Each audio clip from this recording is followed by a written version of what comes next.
नमस्कार। मैं जम्मू कश्मीर के लोगों को ये आह्वान करता हूँ कि आप इस विधानसभा चुनाव में ज़्यादा से ज़्यादा वोट करो और national conference and PDP Mehbooba Mufti और नेशनल कॉन्फ्रेंस के फारूक अब्दुल्ला, ये दोनों घरानेशाही के लोगों को हरा दो। उनका पक्ष बिल्कुल सत्ता पे ना आना चाहिए, उसके कम से कम जाग लोग चुन के आना चाहिए। मित्रों, मुफ्ती मोहम्मद सईद और उनकी बेटी महबूबा मुफ्ती, इसने जम्मू और कश्मीर पे राज किया। वैसा ही फारूक अब्दुल्ला, उमर अब्दुल्ला और शेख अब्दुल्ला, इसने ही जम्मू कश्मीर पे राज किया, लेकिन वो राज्य का कोई विकास नहीं किया। वो अलगाववादी को नज़दीक रहते थे, आतंकवादी को नज़दीक लाते थे और धर्म की राजनीति करते थे, लेकिन उसने कभी ही राष्ट्रीयता की भावना नहीं पनपने दी और खुद को अलग ही रखा। इस देश में उन नागरिकों को ठीक से मिलाने की कोशिश नहीं की, इसका हमेशा विरोध किया। हमेशा वो पाकिस्तान की बाजू पे बात करते थे, हमेशा पाकिस्तान से बात करो, एक फारूक अब्दुल्ला कहता था।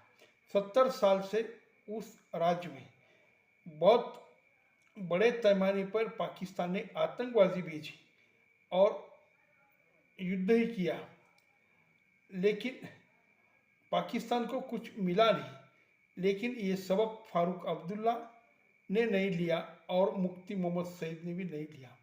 ये लोग इतने सालों से पाकिस्तान आतंकवादी भारत में भेजता रहा, फिर भी ये लोग कहते रहे भारत सरकार को कि आप पाकिस्तान से बात करो, पाकिस्तान से बात करने से बाद ही कुछ हल निकलेगा।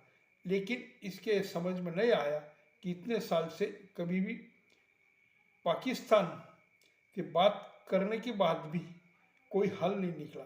इसीलिए बीजेपी ने 10 सालों से ये कह दिया कि जब तक आतंकवाद खत्म नहीं होता तब तक पाकिस्तान से कुछ बात नहीं होगी। इसका ऐसा असर हुआ कि पाकिस्तान बिल्कुल बहुत ही दुर्बल दशा में अभी आ गया है और भारत की कूटनीति से और ज़्यादा उसमें गरीबी फैल रही है और आतंकवाद बढ़ रहा है।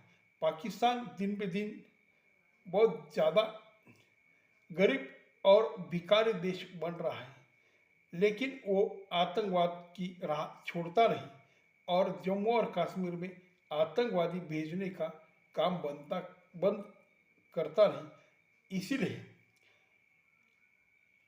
वहाँ की जनता ने ये दोनों पक्ष को वहाँ से पराजित कर देना चाहिए और ये दोनों की सत्ता कभी आने नहीं चाहिए। इसके लिए चाहे वो किसी धर्म अभिमानी या मुस्लिम के ठेकेदारों को या जमात के लोगों को चुन ले तो भी कोई बात नहीं, लेकिन ये दोनों कभी आना नहीं चाहिए। ये जब तक वहाँ पे सत्ता पे रहेंगे तब तक वहाँ पे कभी खुशी और वो राज्य भारत में अच्छी तरह मिल न जाए। इसीलिए इनको वहाँ से निकाल देना चाहिए।